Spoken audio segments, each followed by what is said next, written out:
the diplomatic niceties. And I've said we had a good meeting. We discussed a range of international issues, but effectively it was a private meeting and one that very much in the precedent of meeting with opposition leaders. Obviously in Britain, we respect the electoral process, the democratic process here in the United States, and work with whoever is elected for the benefit of both our countries. And for the final question, Robert Moore with ITV. Yeah, hi, Robert Moore with ITV News. Thanks for both of you taking my question. Foreign Secretary, first of all, you had dinner, as we know, by all accounts, a warm and friendly dinner with Donald Trump last night. You call it a private. Escuchamos ahora las declaraciones del ministro de Asuntos Exteriores británico, David Cameron. Siguen los mensajes belicistas hacia Rusia. En este caso, Cameron está hablando de que hay una gran amenaza. Dice de que el agresivo Putin intente tomar más países por la fuerza. Dice que la historia nos está jugando en estos momentos y que en los próximos años que nuestros hijos van a pensar si hicimos suficiente para ayudar a Ucrania en esta lucha. Dice que tanto Estados Unidos como Reino Unido trabajan, eso sí, por el beneficio de ambos países, pero tienen la misma opinión, creen que hay que ayudar a Ucrania el tiempo que sea necesario. Volvemos a escuchar esta comparecencia. La última pregunta a Anthony Blinken. What the legal advice being received by you is. Isn't transparency everything? And Secretary of State, I mean, you've expressed outrage today and in recent days about the death of those 7 international aid workers. Eloquent outrage. But it begs the question. There have been hundreds of humanitarians killed in Gaza over the last 6 months, dozens of journalists, many people who have been waving white flags and have still been shot down by IDF forces. I mean, where was the outrage then, and why then didn't you offer to reshape American policy if necessary? Why only now? Is it just the passports of these 7 held?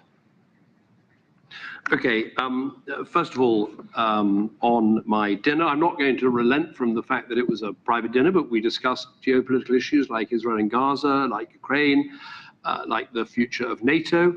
Look, whoever I'm talking to, I tend to make the same points, which is that, we've got to do everything we can this year to get NATO in its strongest possible shape for its 75th anniversary and getting everyone up to 2%.